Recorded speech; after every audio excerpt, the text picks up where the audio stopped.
Good evening, America.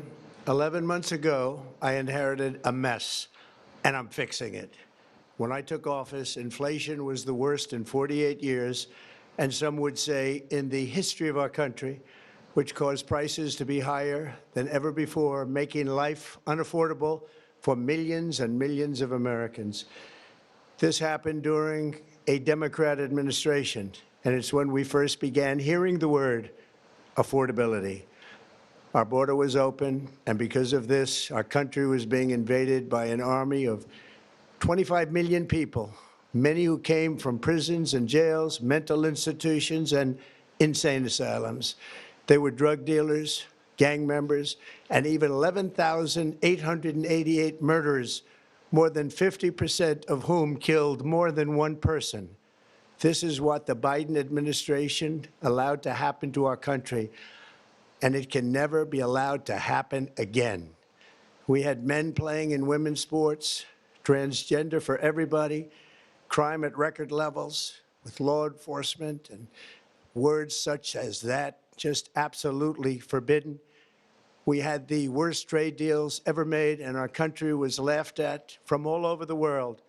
But they're not laughing anymore. Over the past 11 months, we have brought more positive change to Washington than any administration in American history. There's never been anything like it, and I think most would agree. I was elected in a landslide, winning the popular vote and all 7 swing states and everything else, with a mandate to take on a sick and corrupt system that really just took the wealth from people and crushed the dreams of the American people. For the last 4 years, the United States was ruled by politicians who fought only for insiders, illegal aliens, career criminals, corporate lobbyists, prisoners, terrorists, and above all, foreign nations, which took advantage of us at levels never seen before. They flooded your cities and towns with illegal aliens. They decimated your hard-earned savings. They indoctrinated your children with hate for America. They just released a level of violent felons that we had never seen to prey on innocent. They caused war. They caused mayhem. They caused a horrible situation all over the globe. But now you have a president who fights for the law-abiding, hardworking people of our country, the ones who make this nation run, who make this nation work. And to best, we're deporting criminals, restoring safety to our most dangerous cities. Just take a look at Washington, D.C. It's at levels of safety that we've never seen before. And they decimated the bloodthirsty foreign drug cartels. We did that all by ourselves with our people, and we're so proud of it because they were poisoning and destroying our population. Drugs brought in by ocean and by sea are now down 94%. We have broken the grip of sinister woke radicals in our schools, and control over those schools is back now in the hands of our great and loving states, where education belongs. After rebuilding the United States military in my first term, and with the addition we are adding right now, we have the most powerful military anywhere in the world, and it's not even close. Look at the facts. Under the Biden administration, car prices rose 22%, and in many states, 30% or more. Gasoline rose 30 to 50%. Hotel rates rose 37%. Airfares rose 31%. Now, under our leadership, they are all coming down and coming down fast. Democrat ballots and bank accounts in the new year. After years of record-setting falling incomes, our policies are boosting take-home pay at a historic pace. Under Biden, real wages plummeted by $3,000. Under Trump, the typical factory worker has seen a wage increase of $1,300. For construction workers, it's $1,800. For miners, we're bringing back clean, beautiful coal. It's $3,300. And for the first time in years, wages are rising much faster than inflation. Remember that. The wages, just look at it. Wages are going up much faster than inflation. How big is that? Very importantly, there are more people working today than at any time in American history, and 100% of all jobs created since I took office have been in the private sector.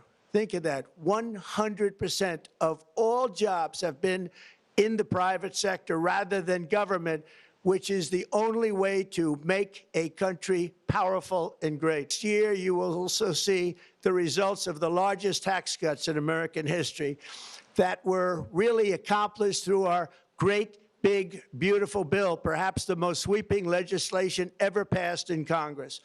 We wrapped 12 different bills up into one beautiful bill. That includes no tax on tips, no tax on overtime, and no tax on Social Security for our great seniors. Under these cuts, many families will be saving between $11,000 and $20,000 a year, and next spring is projected to be the largest tax refund season of all time. Because of tariffs, along with the just passed One Big Beautiful Bill, tonight I am also proud to announce that more than 1,450,000, think of this, 1,450,000 military service members will receive a special, we call Warrior Dividend before Christmas, a Warrior Dividend. In honor of our nation's founding in 1776, we are sending every soldier $1,776. Think of that. And the checks are already on the way. Nobody understood that one until about 30 minutes ago. We made a lot more money than anybody thought because of tariffs, and the bill helped us along.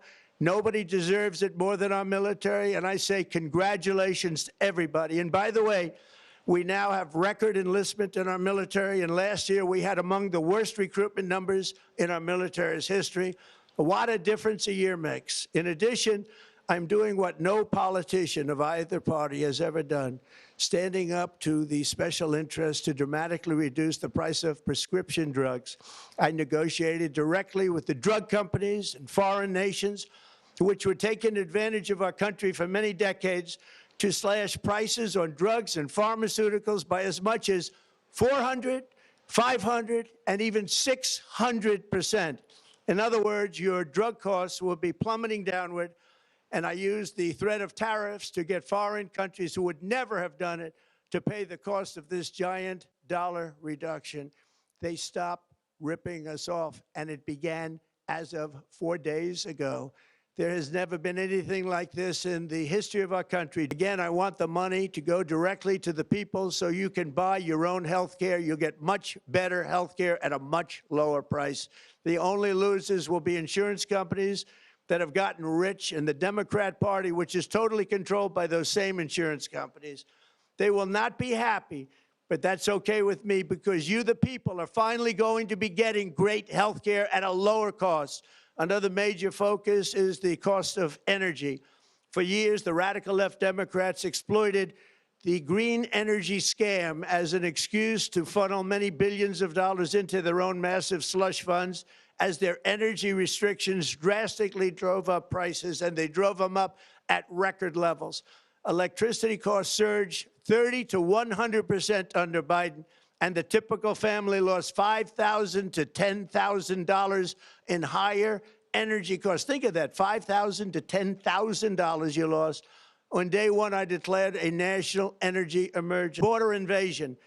We have never been invaded. This is the worst thing that, frankly, in my opinion, the worst thing that the Biden administration did to our country is the invasion at the border.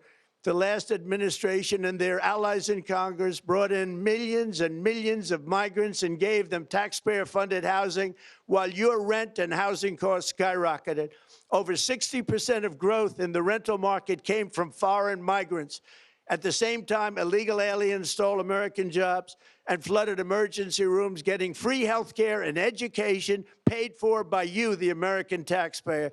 They also increased the cost of law enforcement by numbers so high that they are not even to be mentioned. For the first time in 50 years, we are now seeing reverse migration as migrants go back home, leaving more housing and more jobs for Americans. In the year before my election, all net creation of jobs was going to foreign migrants. Since I took office, 100% of all net job creation has gone to American-born citizens, 100%. In the end, government either serves the productive, patriotic, hardworking American citizen, or it serves those who break the laws, cheat the system, and seek power and profit at the expense of our nation. Look at Minnesota, where Somalians have taken over the economics of the state and have stolen billions and billions of dollars from Minnesota and indeed from the United States of America. And we're going to put an end to it. For so long as before my election, the vast majority of good and decent Americans were forced to watch as corrupt politicians plundered the halls of power, exploited our taxpayers, and pillaged every system that makes civilized society function. But not anymore, and you see that every day, not anymore.